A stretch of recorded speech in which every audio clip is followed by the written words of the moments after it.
Go ahead, guys. All right, for the record, Tony Wasley, Department of Wildlife. This is kind of a quick overview of where we've been historically with harvest levels, population levels, buck ratios, fawn ratios, and then the Nevada Wildlife Record Book provided me with detailed information on number of entries, max scores, average scores through the years. And not trying to prove any points here, just looking at the data and seeing what it tells us. So there's basically, I think, 5 components to this quick PowerPoint: where we are, how we got to where we are, why we are here, where we can go biologically speaking, and how we know that. So first off, where we are. As we look at a range of buck ratios, and when we say buck ratios, we're just talking about the number of bucks per 100 does. And so we throw the term buck ratio around, bull ratio.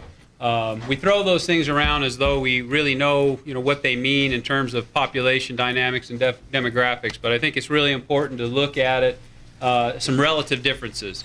Biologically, as few as 5 bucks have resulted in 100% of the does being bred. We know we're nowhere near biological limits.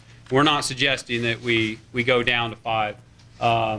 Some of the interstate hunts back in the early 80s, California, for example, had buck ratios down at 5. They still had all their does being bred, but it wasn't the type of hunt that anybody really wanted to go out on. You saw very few bucks, very high percent, 2 points in their harvest. Many states, even in the West, in their general hunt areas, have buck ratios in the 10 to 12 range. Utah has just recently, through much discussion, broke their post-hunt buck ratio objectives into 2 ranges. They have their general hunts in the 15 to 17 range, and then they have their trophy hunts in the 18 to 20 range. Last week I was reading one online publication from Utah that was touting how one particular area was an extremely high quality area with buck ratios solidly in the low 20s. Nevada buck ratios range from 21 to 26 in the mid to late 1980s, from about 83 on up to 89, 90. The range of post-hunt buck ratios were 21 to 26. Failure of an immediate herd recovery after the 1992-93 100-year event winter caused pressure, social pressure, to raise those buck ratios to 27 to 30. The thought here, the logic behind it, was that we need to allow these populations to recover, and so we have to be conservative. That continued throughout, starting probably most heavily about 1997, after 96, 97 on, and most populations have steadily crept towards 35 and above. And last year, the commission reduced quotas, pushed post-hunt buck ratios to 40 and above in some areas of the state. What the NDOW's 2012 quota recommendations, they're based on a statewide post-hunt buck ratio objective of 30 bucks per 100 does. So that's just kind of the range. Now, again, this is post-hunt.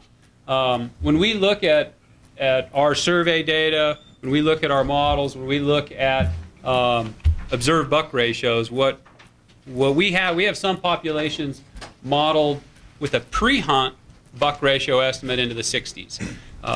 We probably average somewhere around 50 as a pre-hunt estimate.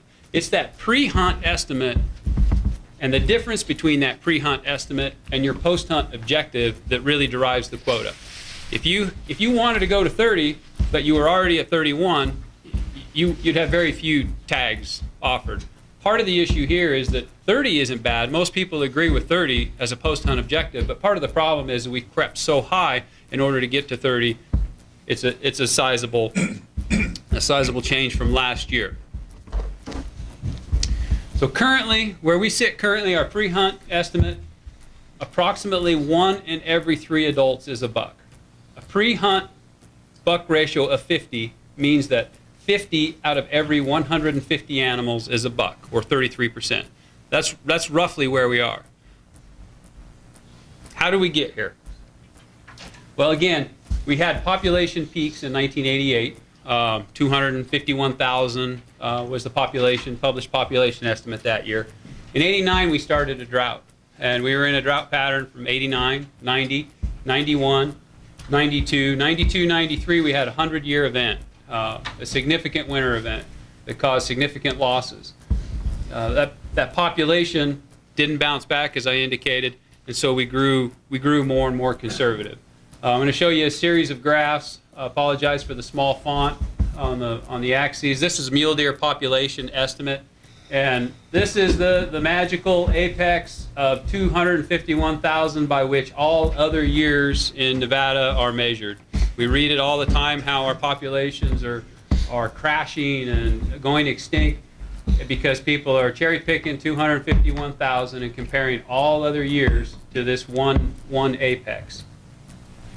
If we look at the total deer tags from 1976 to 2001, there's a really similar pattern. We had over 50,000 tags in the state. Again, a number that's cited. We had over 50,000 tags and 250,000 deer, and look where we are now. Obviously, we'd like this number to be higher. We're all here because we love mule deer. We love the resource. We love to hunt. I know I'm not getting rich doing this. We look at buck harvest as a percent of the total population, and buck harvest, this is just as a percent of the total population is decreasing. That's an expression of that increasing conservatism. But what's even more telling is when we look at buck harvest as a percent of the total bucks in the population. So this number, if we were consistent on our management or our harvest philosophy, you would expect a straight line where we would consistently take the same percentage of bucks out of our populations. We might be able to respond in high recruitment years and take a little higher percent, or poor recruitment years take a little bit lower percent. But what we see is largely a declining trend of bucks when we look at them as a percentage of available bucks in the harvest. So we're taking fewer and fewer bucks of the bucks that are available in the harvest. So why are we here? Well, harvest is tangible. It's tangible mortality. When we think about how we can help mule deer, we think, well, obviously, if we can control mortality factors, the population is going to respond. Unfortunately, the bucks don't have fawns, and we're not going to see a population level response by curtailing our male harvest.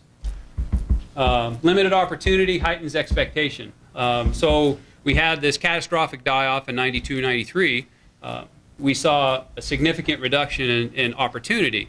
And so as people are at home, not hunting, it builds that expectation. It builds that expectation. And I know I haven't drawn a tag in 4 years. When I draw a tag, I don't want to see other hunters. I want to have the opportunity to kill a 30-inch buck and not see anybody. And so you have this heightened expectation that's a byproduct of decreased opportunity.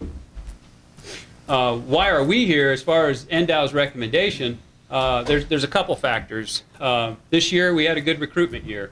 We had a good recruitment year with high buck ratios that we've already talked about, pre-hunt buck ratios, and it was compounded by a 25% reduction in the 2011 recommendations.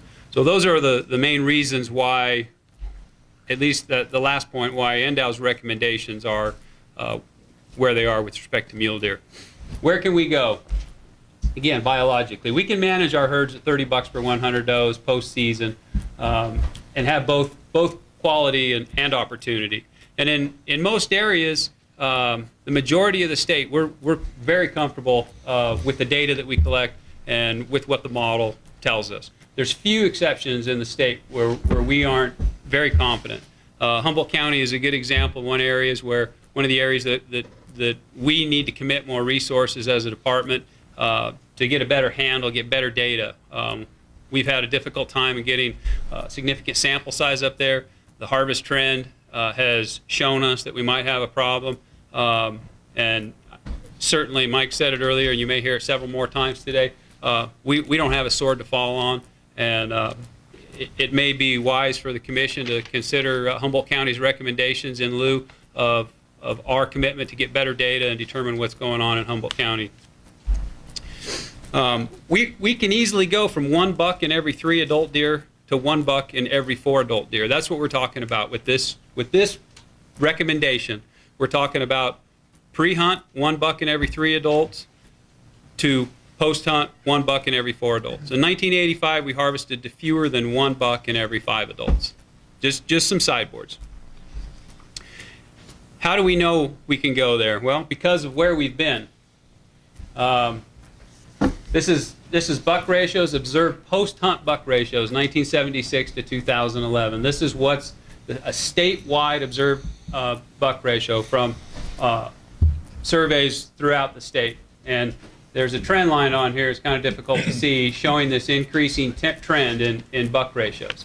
The one take-home point is the 4 all-time highest postseason buck ratios ever observed have occurred within the last 6 years. If we're seeing that increase in buck ratio, that means that the populations are responding to our management. We're achieving the result we want, which is higher buck ratios. So if the idea is that we want higher buck ratios, we want higher buck ratios for what reason? Because we think it's going to produce more trophies or a higher quality experience. So we can look at Nevada book entries for mule deer from 1976 to 2011, and we see, a pretty irregular pattern. Doesn't necessarily conform to much, other than perhaps wet years. We know we had some really wet years in here. We know we had some wet years here. But again, this is total number of entries, so it isn't necessarily representative, proportionately. You had ups and downs in the tags. This is just total number of entries. But if we look at the percent of buck harvest entered into the Nevada book from 1976 to 2001, you see, maybe there's a slight increase here, but what you have to recognize is this line right here is 1%. So the long-term average of percent of harvest entered into the Nevada record book is 0.38%. Less than 1% of Nevada's buck harvest qualifies for the record book. So even if you took this as a low point where you introduced conservatism and suggested that this was 0.3 or 0.25% of your harvest, and you've increased it to 0.75, you could say you've tripled the percent of the buck harvest entered into the Nevada book, but you've tripled it from 1/4% to 3/4%. So I would ask, at what amount of opportunity are we sacrificing to increase our percent of the harvest qualifying for record book, threefold?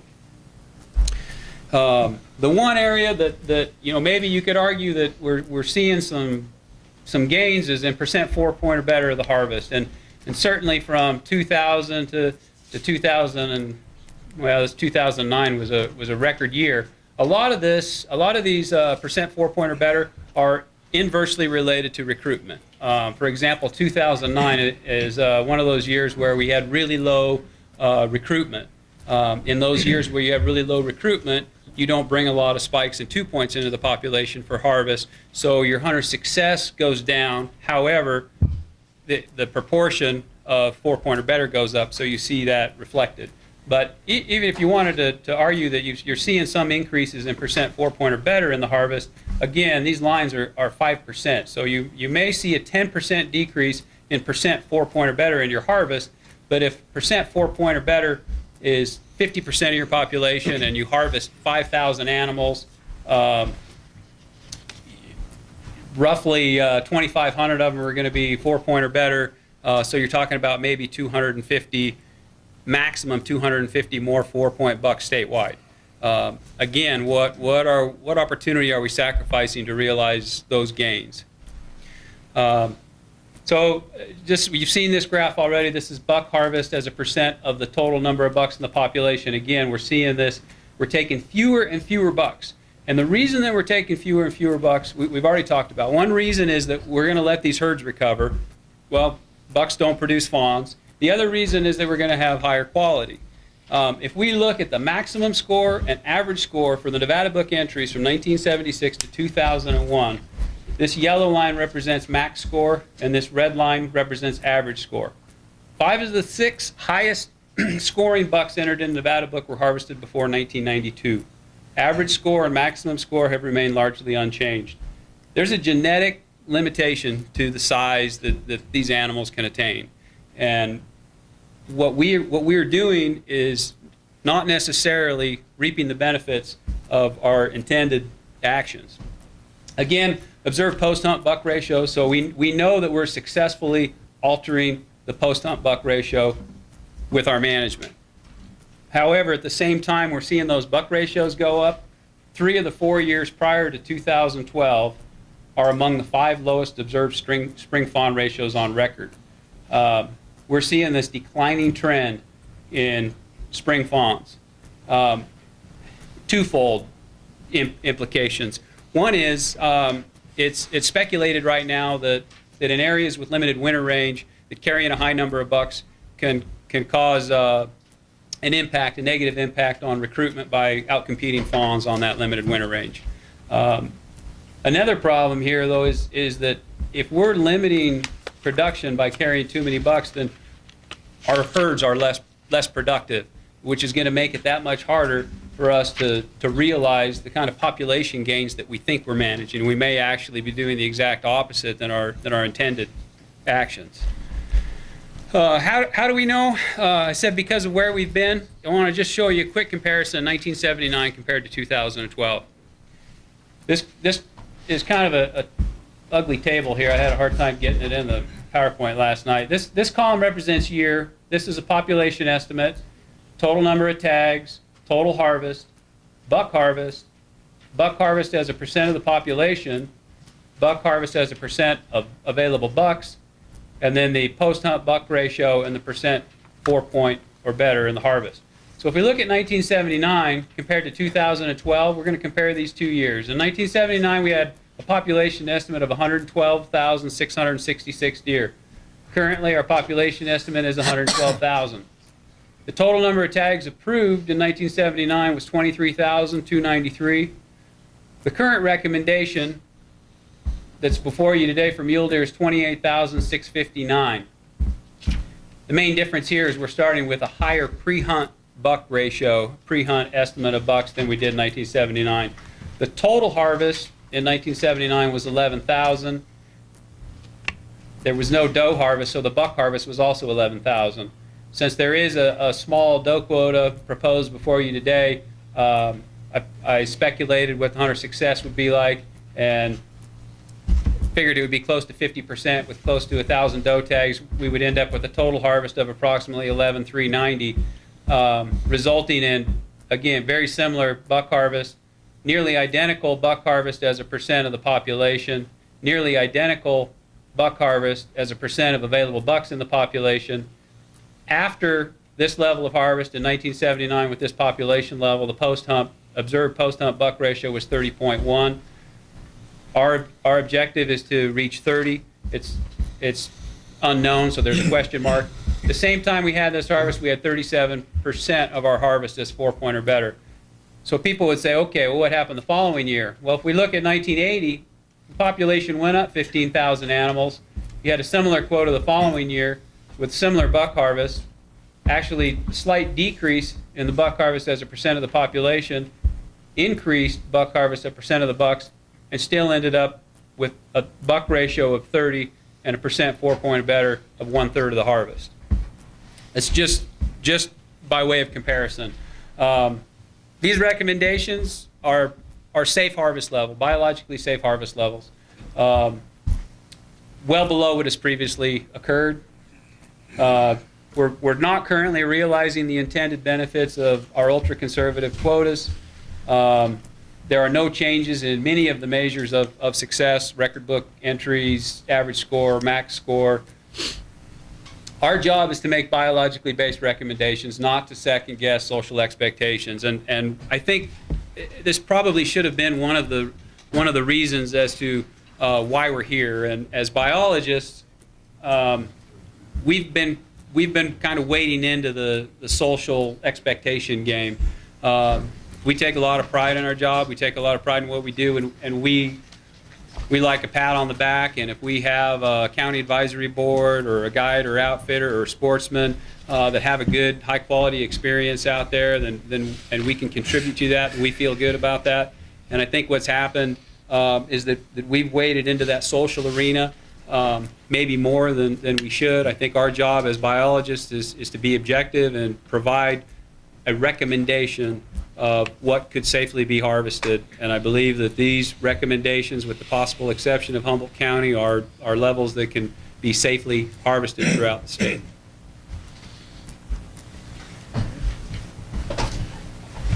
If you have any questions on that data before we wade in, we can. I've got copies of all of it for all the commissioners, and I can put it in the back, and I'll certainly put the PowerPoint presentation on the web and in the minutes for your review also.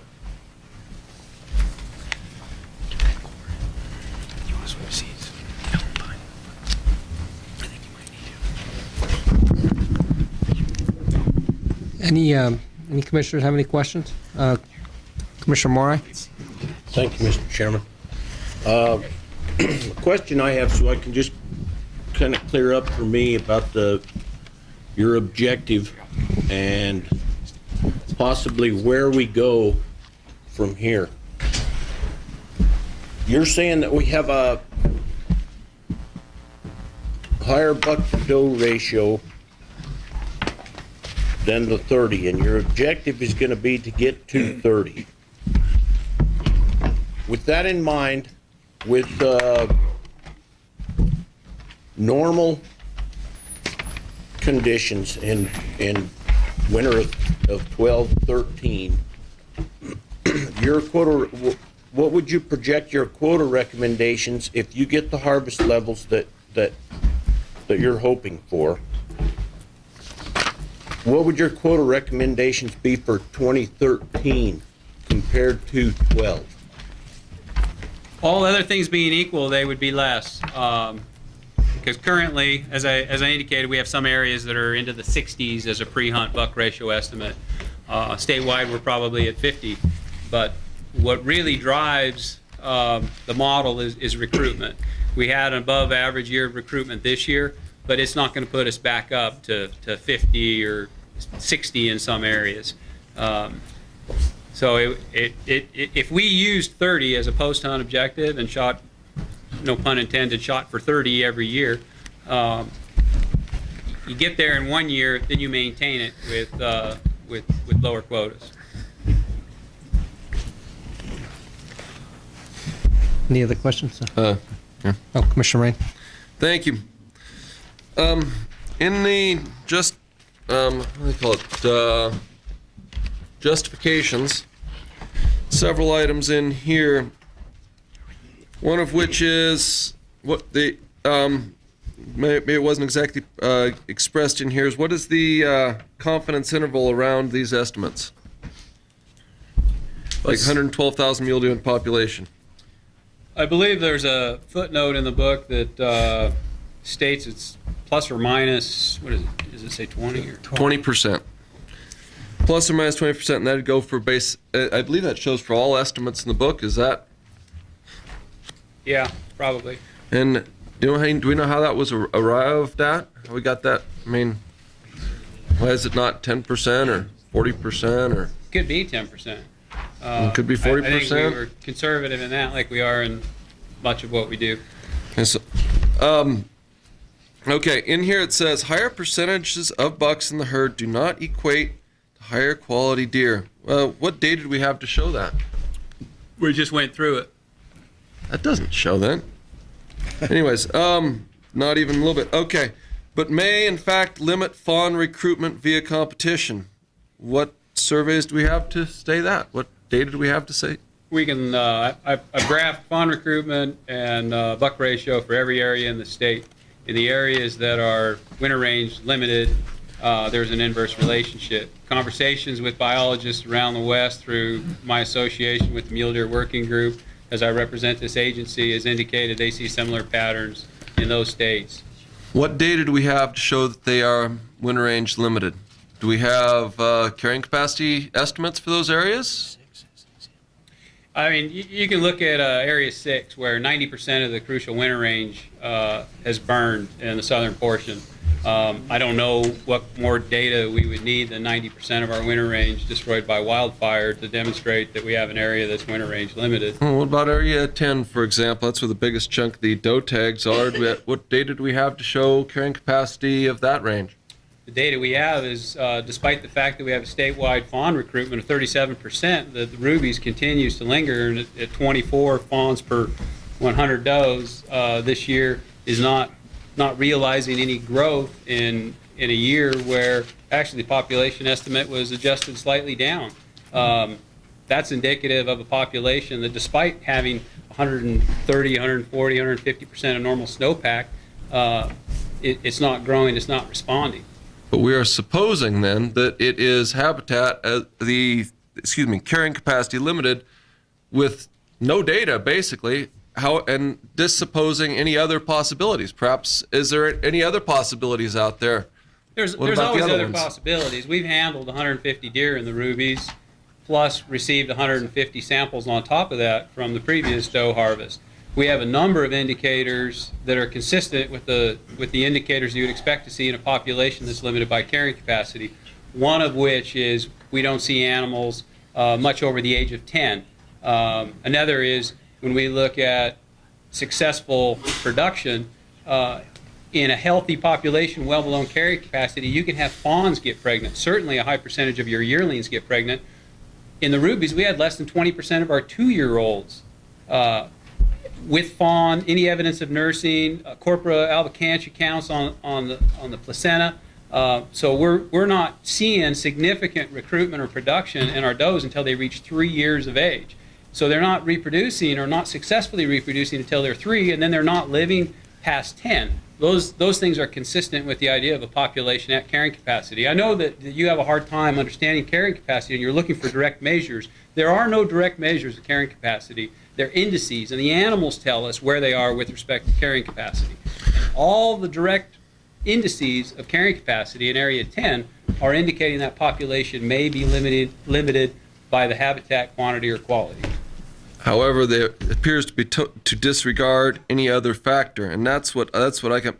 I don't necessarily have I have a pretty easy factor. In fact, looking at carrying capacity, when you look at areas that actually might suffer from that. But the numbers, when I'm looking at them, it does not. There's no rhyme or reason to them. Why are we killing the doe? We're looking at the doe, and I was given to understand people saying, well, we need to kill some doe because we got some older doe in that area, and maybe we can thin those out. Was that correct? I don't think spending $400,000 on predator control is not considering other factors, for starters.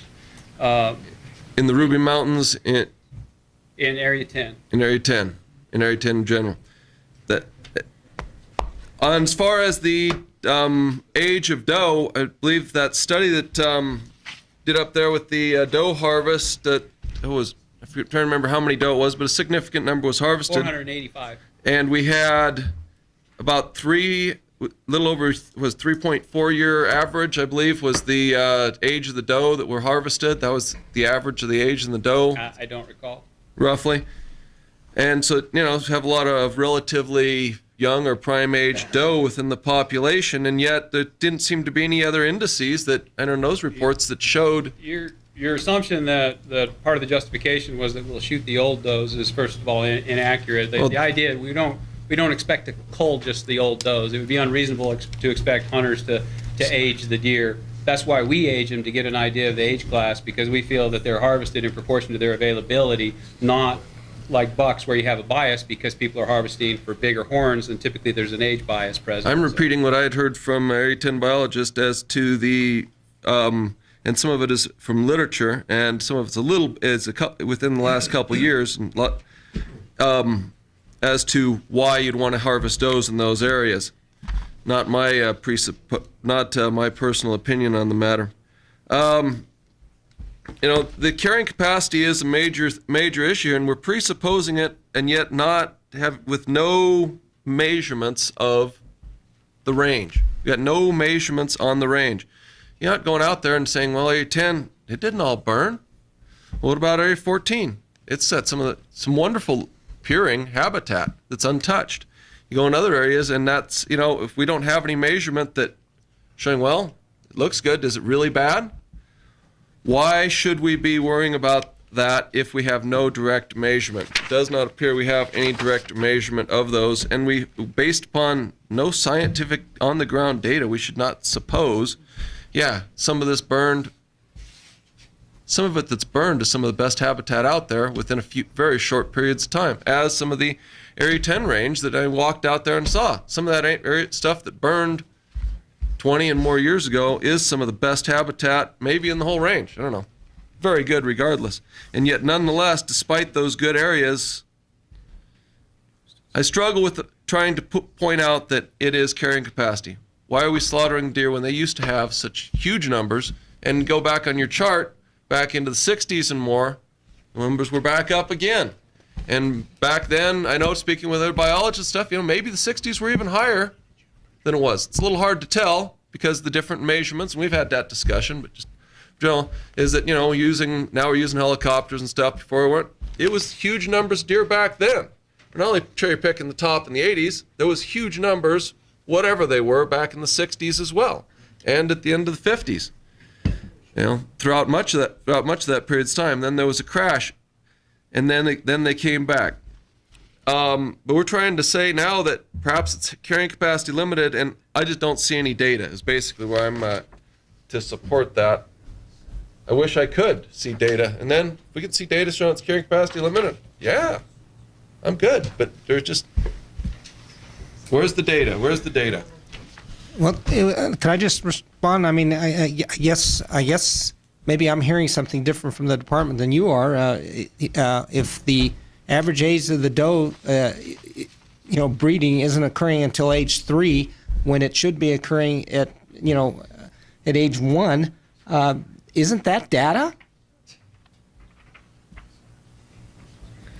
I don't believe I ever saw that copy report that stated that. Mr. Wasley just stated it to us. I hadn't seen that until this most recent thing. I'd like to see the data showing that, and it's hard to struggle with that being an actual fact. And we didn't have any doe hunts last year to deal with it, so this is the old data, and why haven't we seen that until today? Across the state, we're looking. I know a lot of the model is shown to be carrying capacity. To be driven by fawn recruitment.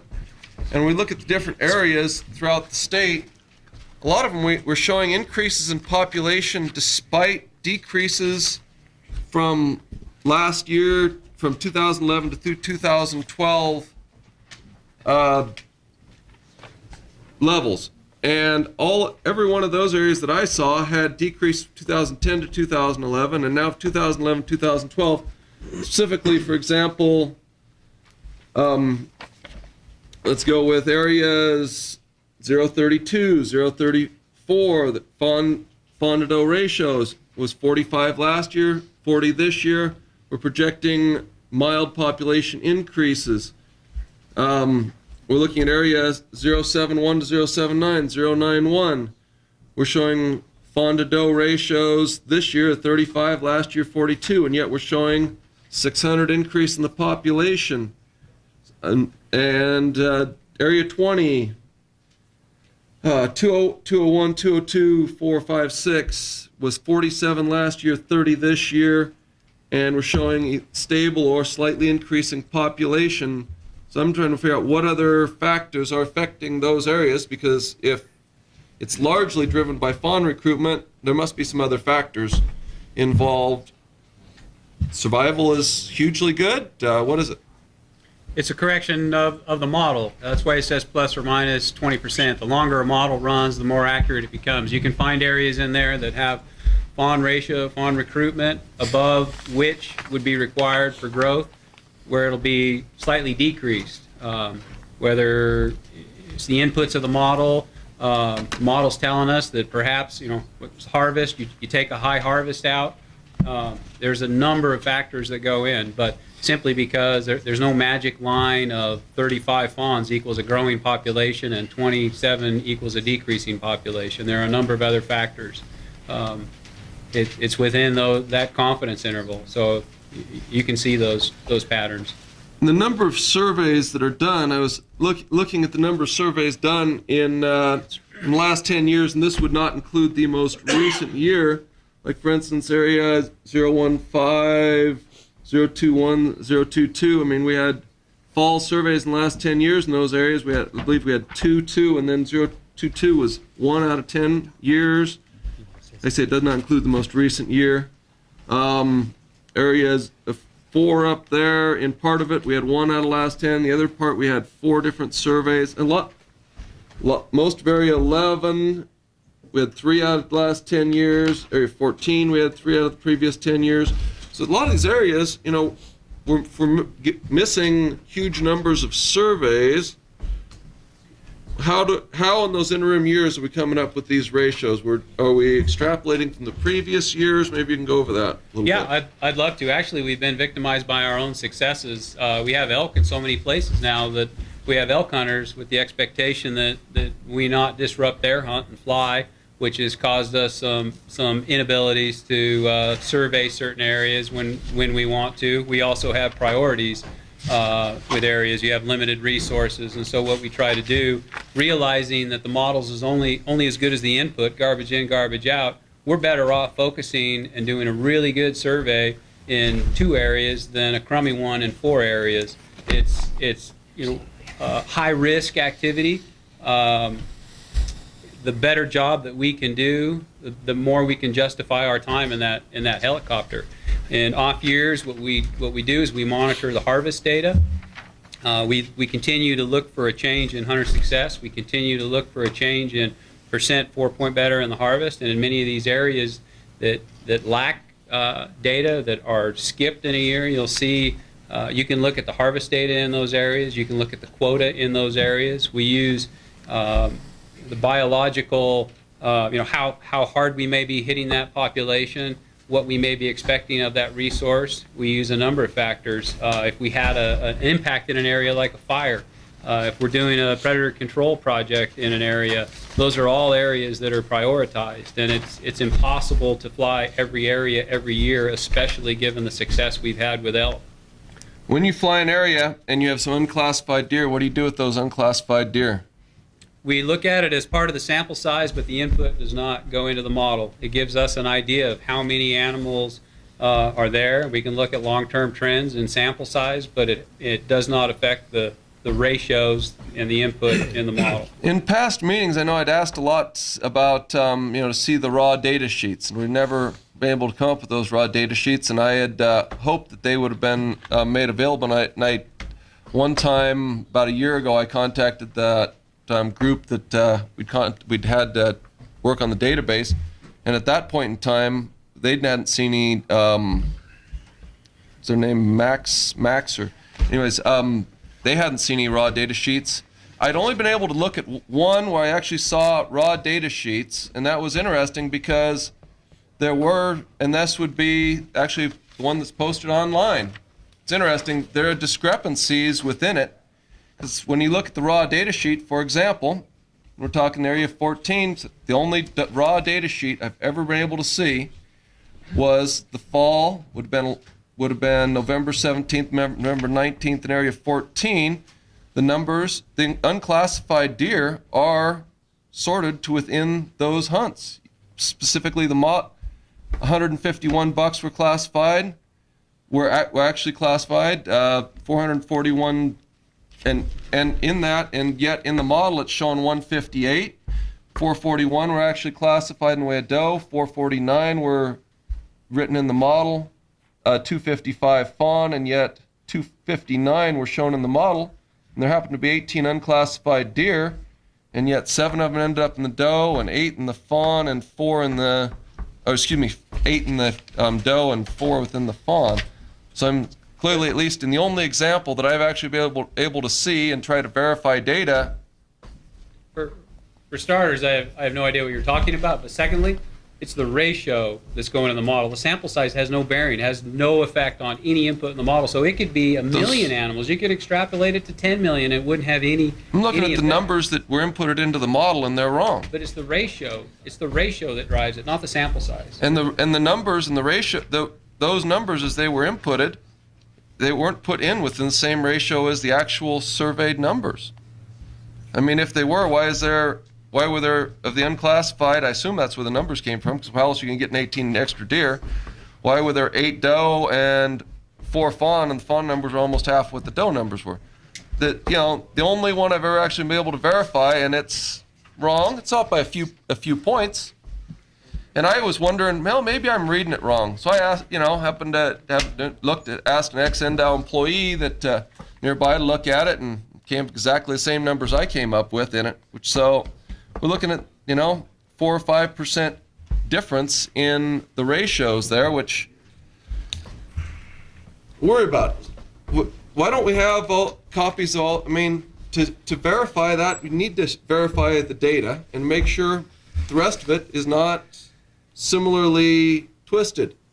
Therefore, why can't you just put it online? I mean, it's a fact. I can show you the data sheets.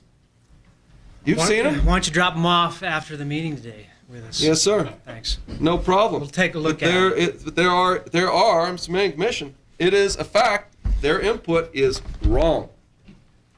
And the only verifiable thing. And why have we not been able to get those data sheets? We've asked for them again and again until it sounds like Rabbit repeating himself on the commercials, and we never see the raw data, and it's not available, is my understanding. I guess I should probably just bite my tongue, but I'm compelled to ask why. What benefit would that provide me or us as a department in falsifying our data? Hey, I'm just wondering. We need to make sure the data is accurate. Then my understanding is we need other people and other groups to look at this data. I know it's interesting when I saw what, for instance, other states were doing, and other states haven't basically anchor their population every few years. For instance, Colorado was a good example of the way they did it. Did an in-depth survey, an extrapolation of population that was totally independent of any model, and they utilized that to check their model. And I'm worried about our model, and we don't have any check on our model that I have seen. In that, and hey, the definition of science is basically you need to make you need to make some guesses, and you need to come up with a hypothesis. You interpret data, you come up with projections, right? And then you need to have a test against it. I'm Okay? really glad you used We need to have a Colorado. test against it. You use And Colorado we as don't an have that. example. I'd ask how many spring surveys for deer does Colorado do? They do 0. They don't fly any area in Colorado for deer in the spring. Are you suggesting that we abandon that because Colorado? I'm throwing out examples from other places. Yeah, that's an example. Can we move? Commissioner All right. It's gonna be a Lackey, long day. You've heard from I have me. Commissioner Robb, Commissioner Drew. I've got a whole, so I'm going to go with Commissioner done. Robb first, Vice Chairman Robb. Commissioner Moore, I started a thought process a minute ago that I've had, and 2000. This is our projection for this year. And then you said next year it may back off a little bit because you're trying to go from a high buck-doe ratio down to a 30. And if you accomplish that, next year's quota recommendations might not be as high. They may actually be lower. In your opinion, by doing that, what I'm understanding through your presentations is you hope that helps grow the deer herd, that our levels can come back up. We will grow deer, we will grow numbers of tags, and that's where we're trying to get to. We need to bring it down to help bring it back up.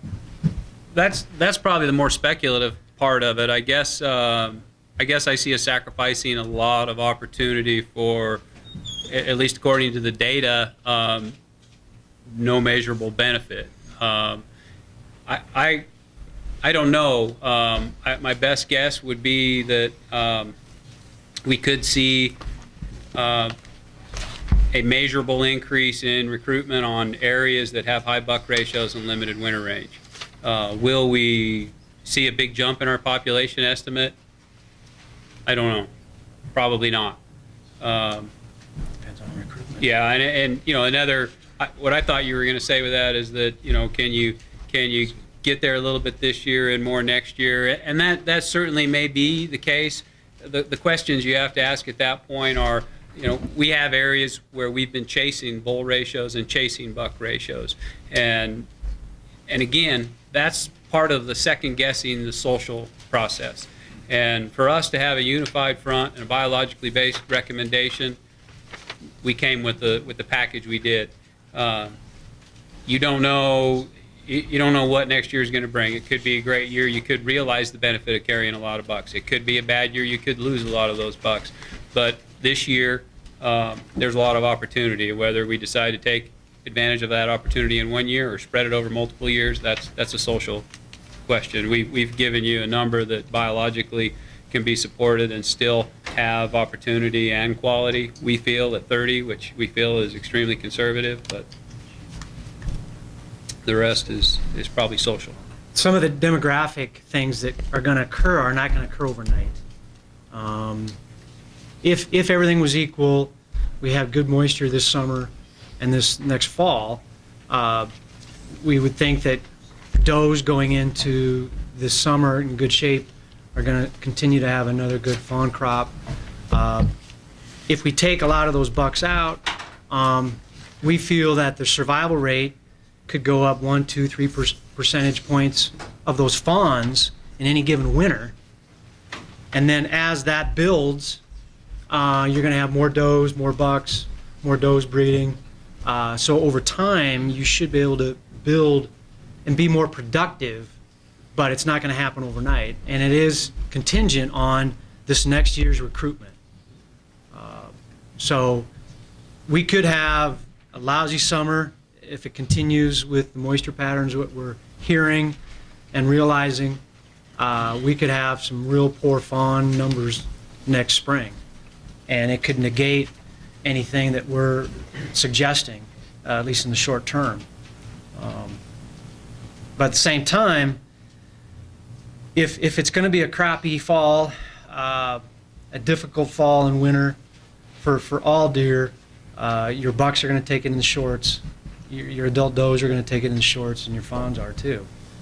So carrying more could affect the entire herd, depending on the available resources they have. Bucks don't somehow magically survive really bad conditions more than other animals. Commissioner Drew? Yeah, mine's not so much a question as it is a statement. And, Tony and Mike, I appreciate your frank discussion, your willingness to be here to answer a lot of questions. But more than anything, I think we need to point out, and I personally want to point out my appreciation of the department and their employees who dedicate hours upon hours, a lot in excess of what their salary is, not to mention the risk associated with bringing us the best available information to base our recommendations off. Our function and the CAB's function really is to deal with more of that social aspect, and I think the department does a hell of a good job bringing us the biological information we need to make sound decisions on. Could we use more information, more data? Absolutely, and they'd probably be the first ones to tell you that. But we're dealing with a limited budget, limited resource, and we're doing the best we can. So I don't want it to go unsaid that at least one commissioner really appreciates the job the department does and the people in the field. And we can have disagreements, and I don't have a problem with that, and I don't have a problem with questioning these men, but we need to do it in a respectful manner.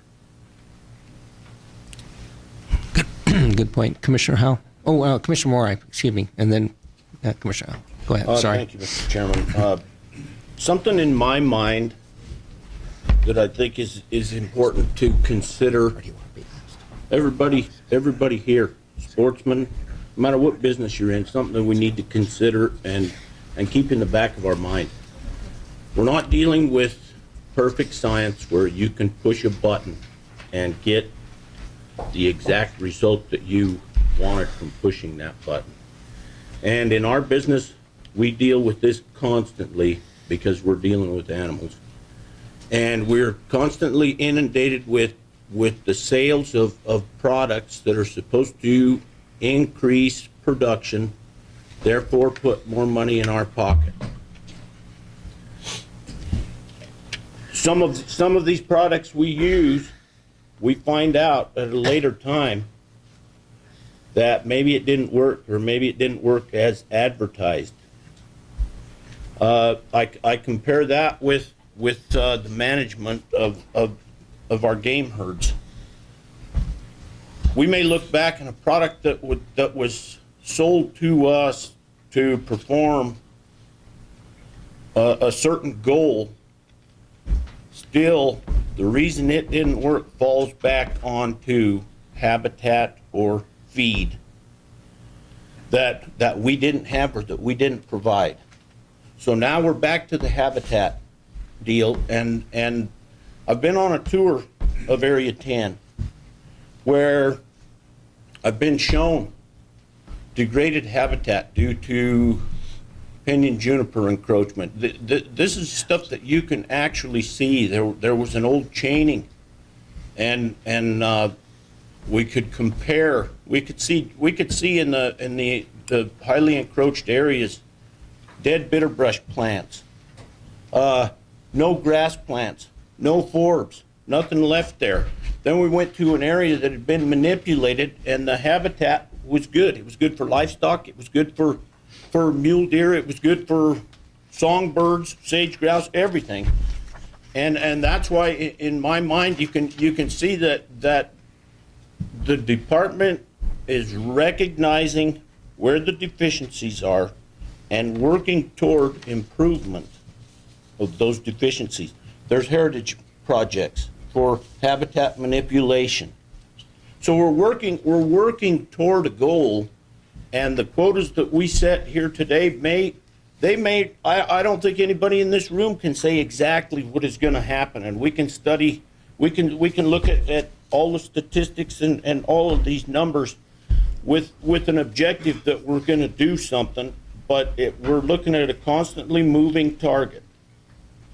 And that is why I believe that we need to adjust. We make a decision, and if it turns out to be headed in the direction we want to do, we know we were right. If it's not, we know that maybe we have to tweak it a little or make some changes, but I'm confident that the department is headed in the right direction with some of the things that they are proposing with these quotas. Thanks. Actually, it was Commissioner McNinch. You're okay? Okay, Commissioner Howell. Thank you, Mr. Chairman. If I understood you correctly, Tony, you said you've already acquiesced to Humboldt for their recommendations? Yeah, what I said was that we have varying degrees of confidence with our models, and a lot of it, as I indicated, if we're not confident in the data going in, then we're less confident in the data coming out. It's a combination of factors where we look at how well hunter success has held up, how well the point class, percent 4 point or better in the harvest is held up. We look at sample size, and we see factors in Humboldt County that are contrary to what the model says. When we look at our data in the model, we see that we have a very small sample size, and we're committing more resources to Humboldt County, where we're gonna try to spend a greater amount of time and effort surveying and get a better handle on that population. There are some populations that appear rock solid to us in all facets in terms of extremely high hunter success, extremely high percent 4 point or better in the harvest. We're looking at 30 to 40% of the population estimate in the helicopter. We're seeing really high fawn ratios. We're seeing really high buck ratios. Humboldt County is not one of those areas. Thank you. Mr. Chairman, being that I believe you call it a New Day Commission, and the chair obviously has a lot of control over the commission, because otherwise he wouldn't have got voted to be the chair. So here's my, with your statement about New Day, the cabs were going to definitely have a serious amount of input on everything we do. Never is there going to be a better opportunity than right now to go ahead and follow all the cab's recommendations. In other words, accept, just for their counties, just for the counties, the units that they're responsible for, their recommendations, not the whole state. In other words, we accept NDOW's recommendations with the exception of the differences that the specific counties are asking for. I think that would, like Jim Janae, I really think we could save a lot of conversation by just taking this opportunity, this New Day, and go support the cabs and what they're recommending. Okay, well, I'll thank make you. a motion to that Well, effect if you like. I think we're gonna go hunt by hunt, and we're gonna hear from cabs. We're gonna hear from commissioners. Commissioner Strum. Be out of here by noon. Before that, we do that, I'd like to ask Mr. Wasley a couple questions here. Because of our buck-doe ratio, suppose we have too many bucks, so we'll increase the buck tags. But however, we want to have a doe season, so the loss of does will again change the buck-doe ratio. It's kind of like, seems to me like a merry-go-round. And now we're back into Area 10, taking more does again.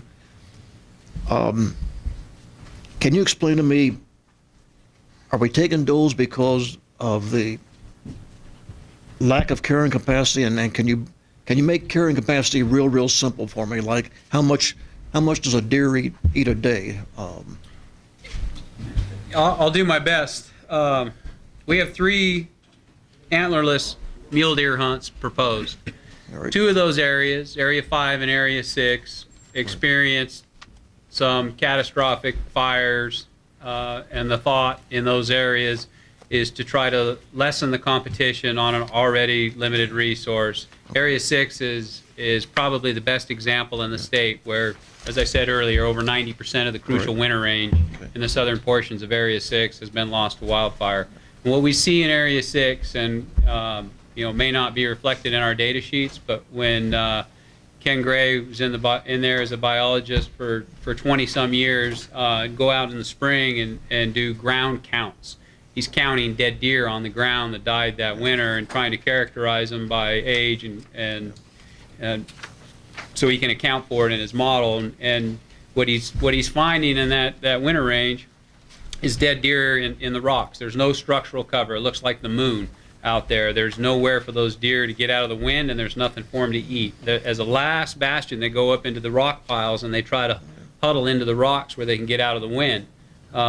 And that's been observed in other areas where there's high losses on winter range. Well, recognizing that we've lost over 90% of that crucial winter range, the department, along with federal agency partners, has put in significant dollar resources into the ground to reseed these areas to try to reestablish some vegetation. If we don't allow that vegetation to become established and we allow that population to grow rapidly, which Area 6 is prone to do because it has such high quality summer habitat, it has the best summer habitat in the state.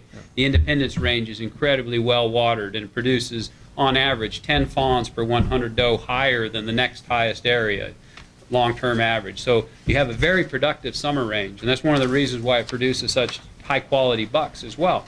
So it produces a lot of animals, and we can quickly grow beyond the carrying capacity of that winter range. So it's important to protect the herd by keeping them in balance with available winter range, and protect our investment on that winter range by giving it the opportunity to become established and grow. If you really want to realize the benefits from carrying high buck ratios, I think it would be great to have an experimental area where you could actually have a fairly aggressive antlerless harvest, then let that buck ratio grow, because I think at that point you would begin to realize the benefits of carrying high buck ratios. But if you are at or near carrying capacity, as we are in some of these populations, or as the indices seem to suggest we are in some of these populations, we're simply not going to realize the benefit of carrying more bucks. We know, science has shown us that a fawn born to a doe of poor nutritional quality, a malnourished doe, will never have the ability, never possess the potential to be a 30-inch buck. He will always have that deficit. And so will his first generation offspring. It won't be until his offspring's offspring, sires, fawns, that they'll be able to overcome that deficit.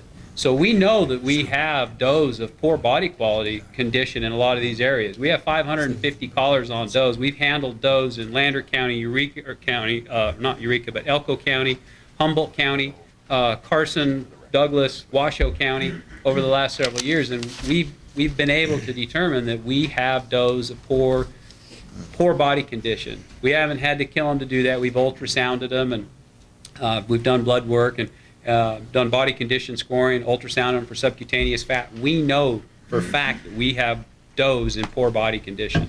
The way that you can help those does become in better body condition is change the proportion of animals to forage. I know that a lot of times we use animal husbandry examples.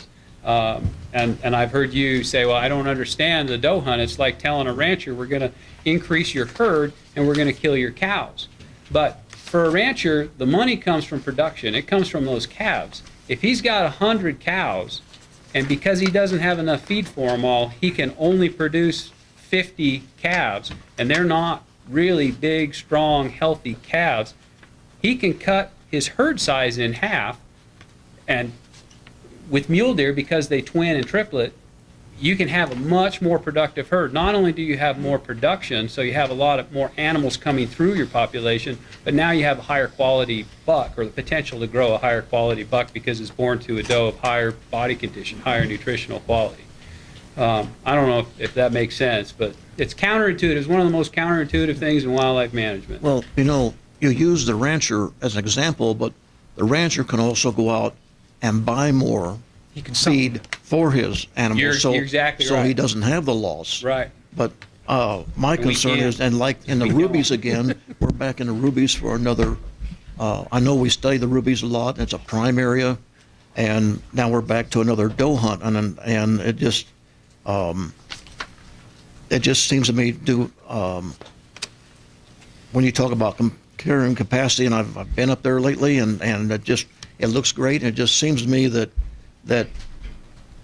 my own personal, that's just my opinion, is that we're selling tags, and we shouldn't be. It just seems like a merry-go-round. If we have a buck-doe ratio problem, then we go ahead and sell tags. Now we're taking bucks out. Now we've increased a ratio, so now we come in and we go ahead and kill does. And it's just, this is just off the ball, but other states around us are killing predators to increase their herds, and we're killing does. It just doesn't feel right. That's just, Well, no there's- science on my part. It just doesn't feel right. It doesn't look right. We're trying to go ahead and increase our herd. If we have, again this year, if we have a 39-40% kill success, we're going to drop the herd down to about 103,000, like I said yesterday. Where's the gain there? In 2013, we're back down to 103,000. Thank you. There's several questions in there. I'll try to get to all of them. We won't drop the herd down to 103,000. It would only happen if we had absolutely zero fawns born or recruited. So you're not considering recruitment. And we could, if that were the case, we would have been out of deer a long time ago, because we've harvested far more than what we currently have in the population. But recruitment replaces that. The example of animal husbandry, when basically you have a certain number of animals and a certain number of feed, and it's great because the rancher, it's all about the relationship between the number of animals and the available forage. And the rancher can increase the forage, and then that gives that population room to grow, right?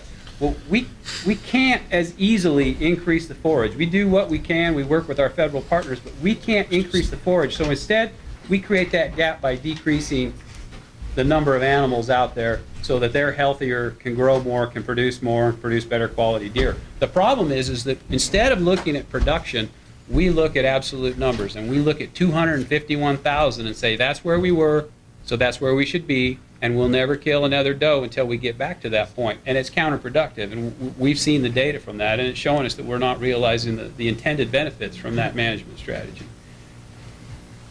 Okay, thank you. Mr. Vice Chairman, just a question. Yes. This question to Mr. Cox for later. After the public and advisory boards have had a chance to speak, if you could please go over all of their suggestions that they have and tell us if the department has a problem with that, department opinion on that, on each one of these items. I mean, they have yet to speak, public has yet to speak. but I would like to hear what you, as Representative Mendau, have to say about all that. And I would also ask the cabs that, has everybody's looked over this sheet? And if this is correct, it's in the back of the room. If not, please mention it when you can and correct us so we have the correct suggestions.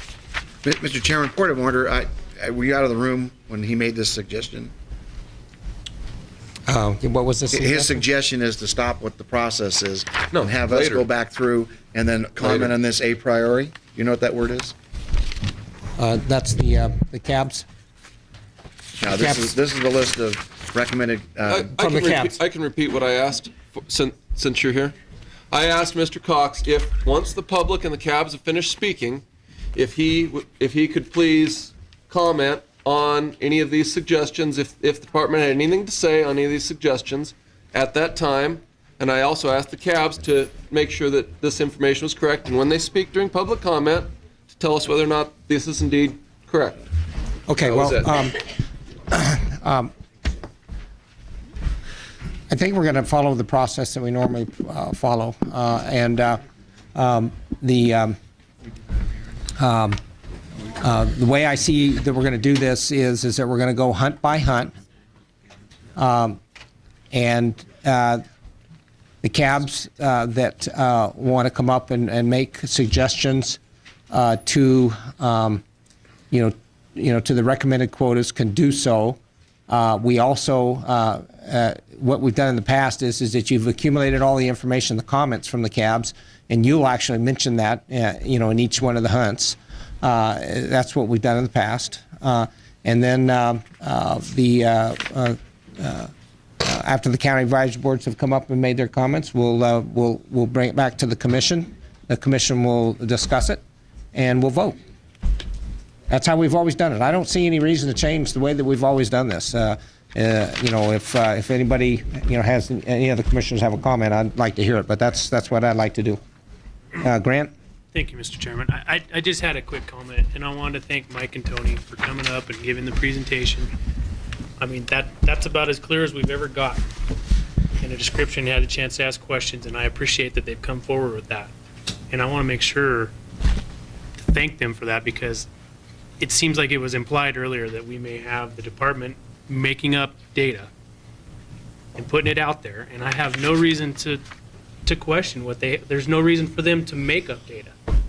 And I just want to put that out there, because it's really frustrating to sit here and grill them over something that they did a great job of presenting to us in the first place. And I want to thank them for that. And I above all don't want to see what happened last year happen, Okay. because that was a mess. Yeah, we've, it's good that, we also have to allow people to ask their questions, and I appreciate your,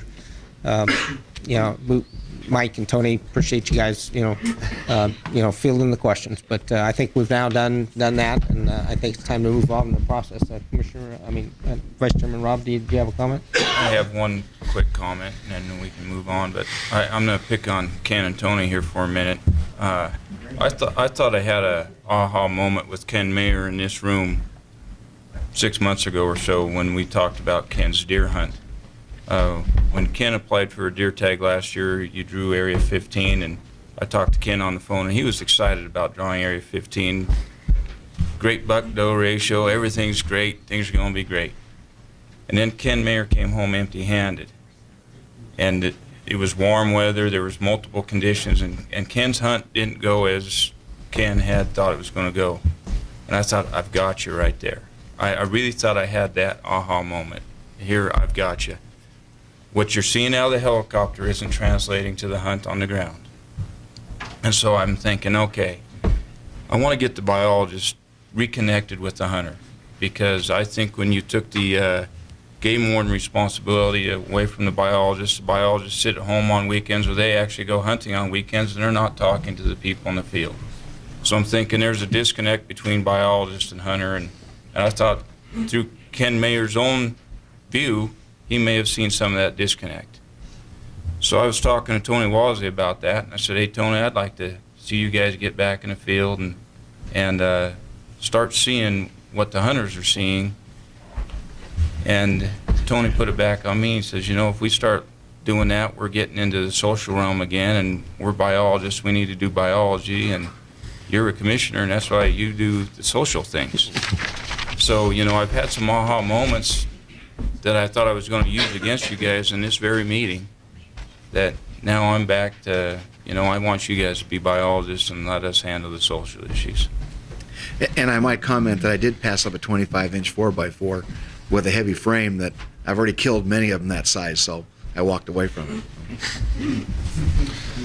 Okay, I do want to make one additional statement and comment. Request for Commissioner McNinch. He had his son is participating in some sporting events with high school sporting events, and he had to leave. He's going to be gone no more than an hour and a half, 2 hours. So I imagine that we're going to probably break for lunch, and he'll be back. And so, because of the importance of the bear hunt quotas to him as the conservation rep on this commission, he asked that I request that be moved from number 1 on the quota setting to last on the quota setting. It doesn't look like we have many bear advocates here today, but anyway, I think we have that discretion to do that. And so when he gets back, we'll do the bear quotas.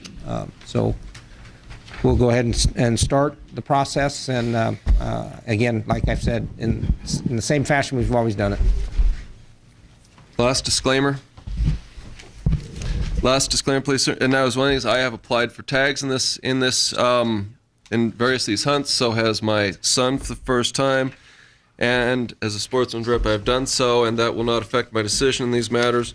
Furthermore, I totally support the idea that we do it in the normal manner. All thing I'm asking is, when it comes back, rather than me asking the questions, what do you think about the cab stuff? They already know my question, and so you don't have to hear me again, which I know will disappoint. Let's go. All right, everyone, I guess based on that, we will start with pronghorn antelope. So we have that on the screen. So the top is the resident, horns longer than ears, buck, 2151 resident hunt.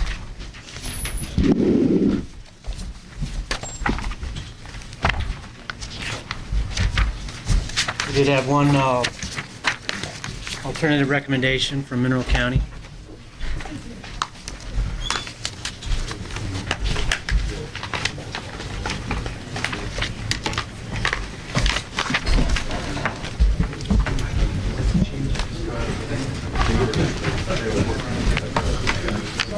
Glenn, did you have a comment that you want to make on what you want?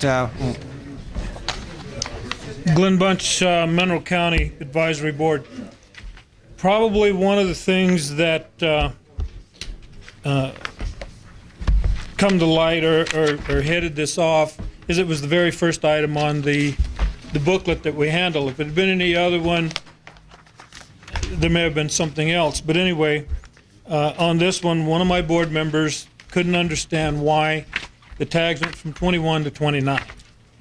And he made a statement which we felt was wrong, but Mike Doble corrected him that he said the only reason they raised the tags was so the department could make money. And so he filled him in on the money issue, how this works, and it wasn't the reason they did it. But the board recommended that let's go to 25. Let's don't go to 29. We have no heartache if it's 29. It's just that the board recommended to go to 25. We had one public member there.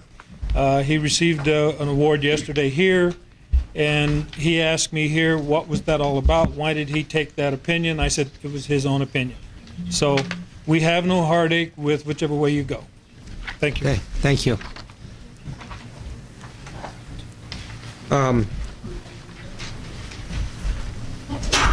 So we're looking at all antelope hunts, resident, non-resident, right? Bucks and does, or what are we going to do this? Well, I was going to just run it hunt by hunt. Hunt by hunt. Okay, go ahead. But we could. So do we want to? How have we done it in the past? Did we voted on all of the antelope together? Have you go through them, have the cabs come up, and then vote on all antelope together, or do we want to vote hunt by hunt? It has varied. I think when there's more scrutiny, we've done it hunt by hunt. That's what I'm getting If at there's on been antelope. confidence in a species with limited comments from the cabs, then there's been motions for the entire suite of that species hunts. Okay, I think then what I like to do on antelope is that let's go hunt by hunt and get the cabs up if there's any additional comment on them, but let's vote on the entire antelope group because I have a feeling that this is less controversial. We may end up going hunt by hunt on mule deer, obviously. Let's make some time up. Okay. The only thing that I have to add was an error on my part, and it was caught during the Washoe County Game Board meeting. On the screen is the resident archery hunt, 2161. We added a non-resident archery hunt for 02122, highly sought after unit, and I had an incorrect, I didn't have the 90-10 split, and so I had an incorrect resident archery quota and a wrong non-resident quota, and so it should have listed a 13 instead of a 14 for the 02122 2161 hunt, and the non-resident 2261 hunt for 02122 should have been 1. So on page 3, So 1 instead of 4? yeah, so going back 2161 on page 3, the 02122 should be instead of 1413, and then on page 5 under 2261 02122 should be instead of 4 should be 1.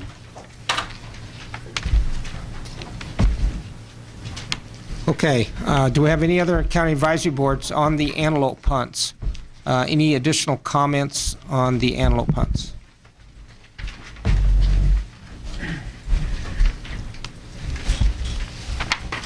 Craig Burnside, Douglas Cab. Actually, I'm getting up in the interest of time to tell you that at our meeting, we unanimously recommended to you that you approve the department recommendations with the exception of one hunt in the deer hunt. So, and each of these come up, Douglas County is recommending that you take Okay, the recommendations from really staff. appreciate that. Okay.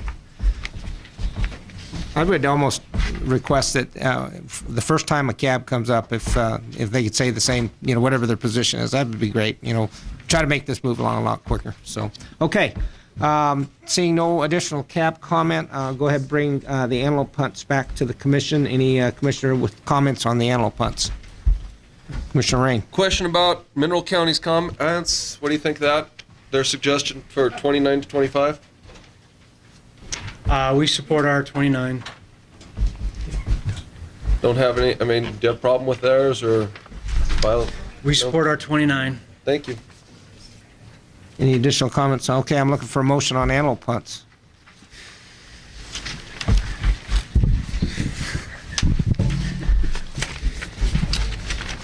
All right, on the antelope hunt, I move to approve the resident hunt 2151 as presented by the department.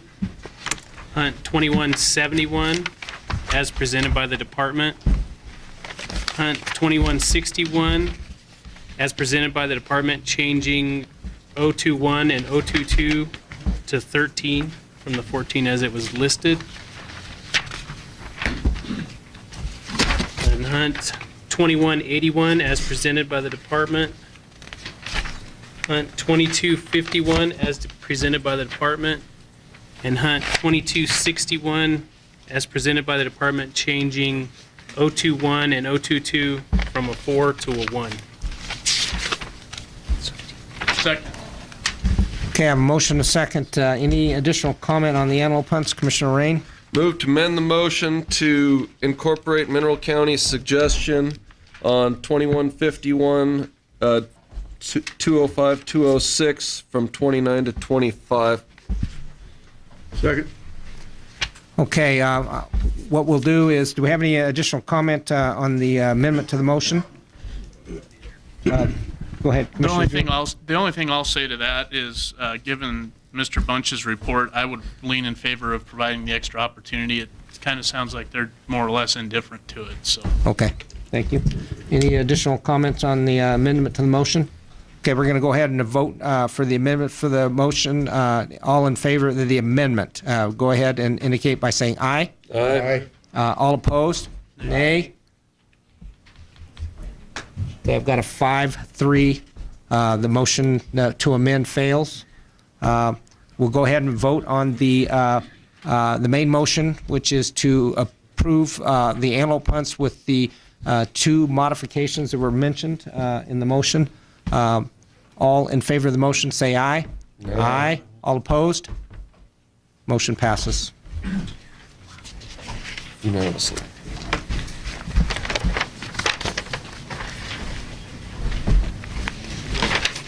Elk.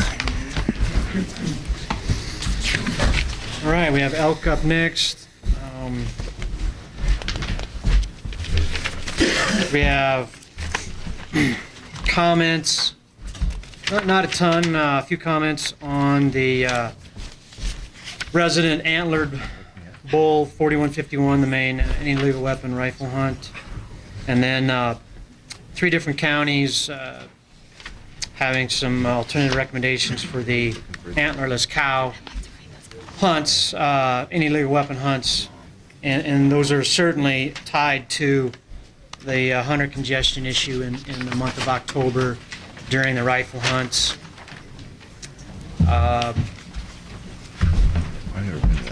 So that's, and we certainly, I've gone to, well, all of our people were at all of these counties, so we've definitely have heard these before and are prepared to listen to their comments today and make some adjustments accordingly. So. Okay. I guess just continue my process. Are there any comments from the commission with regard to the proposed elk hunts? Are we just talking 4102 or? Yeah, maybe all of the elk.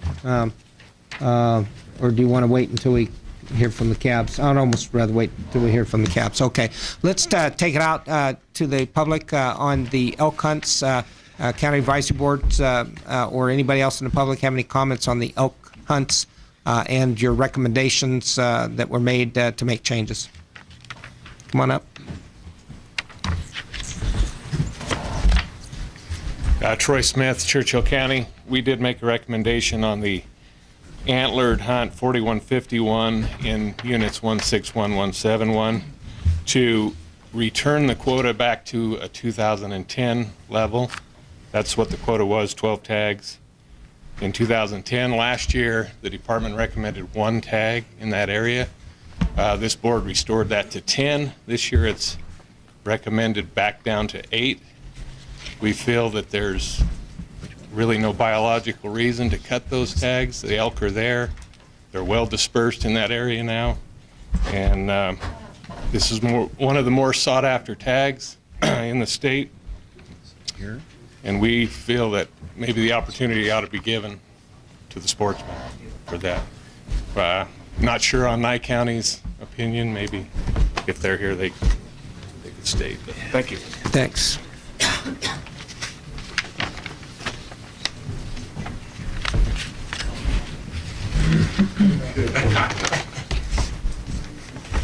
For the record, Tom Castanelli with Humboldt County.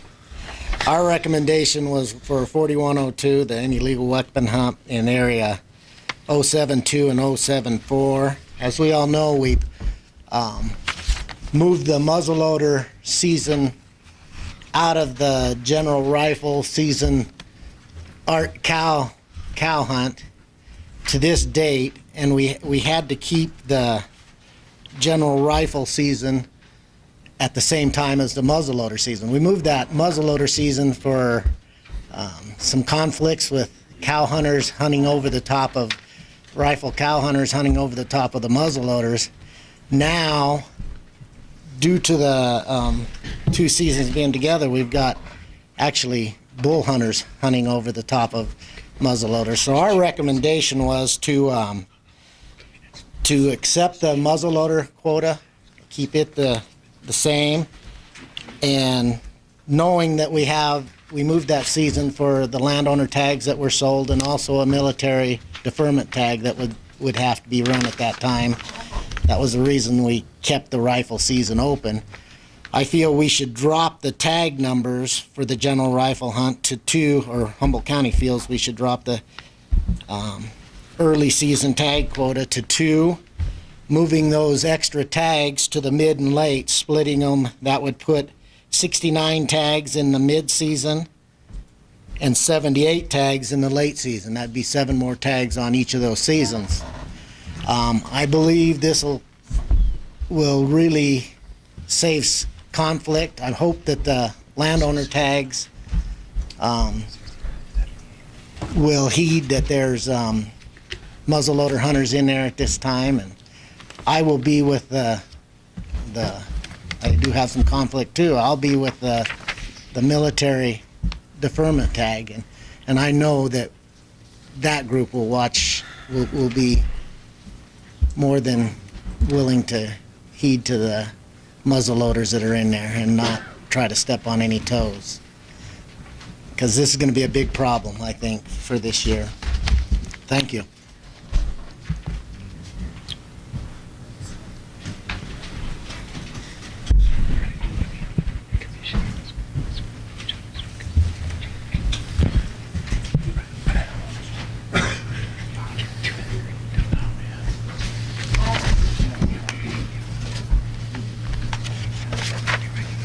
Okay, any additional, come on up.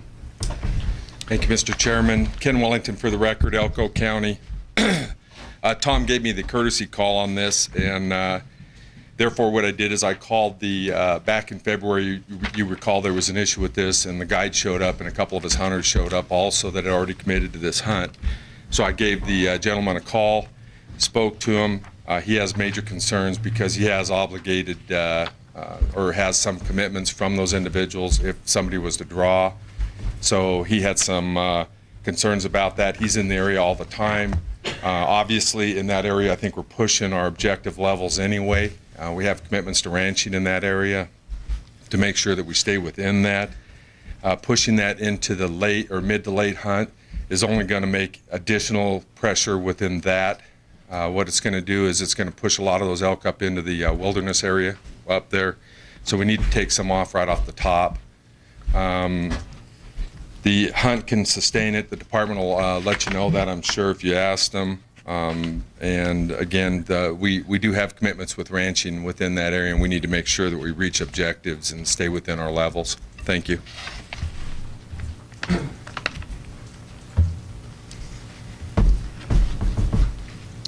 Any additional cab comment on on all of the elk hunts?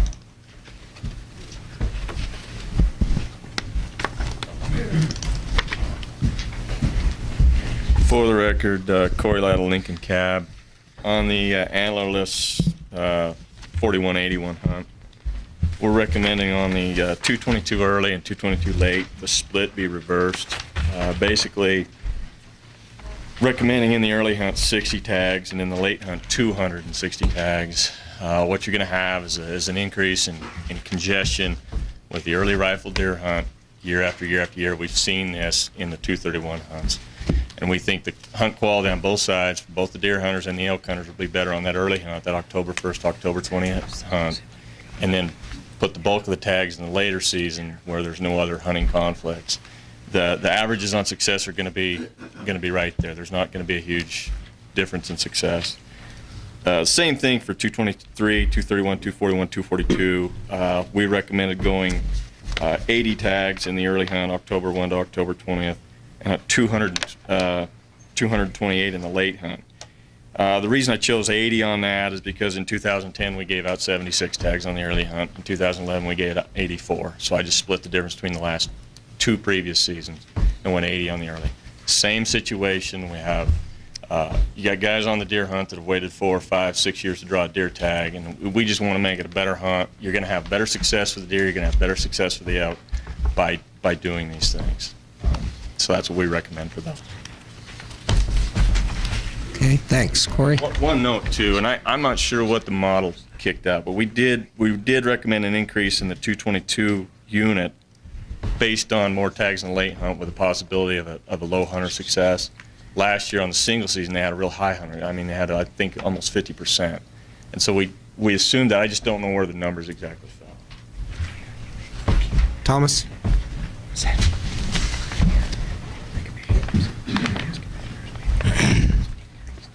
Thomas Brunson, White Pine County Cab. We actually mirror Lincoln County's feelings with the 221, or excuse me, the 222 cow hunts, splitting those with 60 tags early and 260 late to kind of diffuse that hunter conflict situation we're worried about in that area. And looking at Clark's recommendations, being a White Pine County guy, I definitely can't support an extra 300 cow tags as they're recommended, just for the record.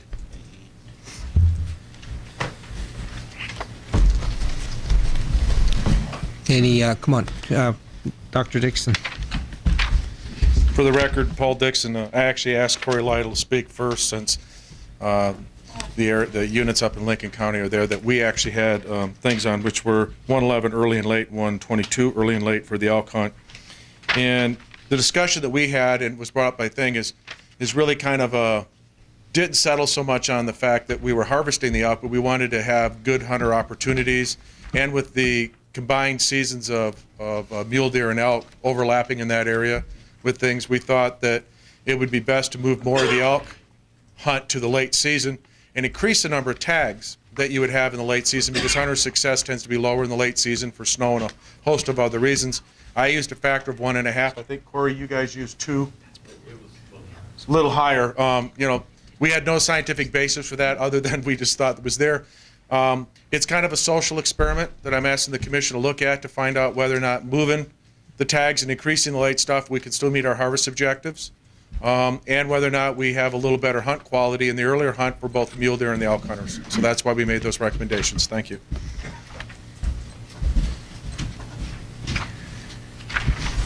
Okay, seeing no additional cab comment. Go ahead, Mike. So, I think we certainly can support reduced cow rifle tags in that October season structure. I guess I would ask for maybe a compromise.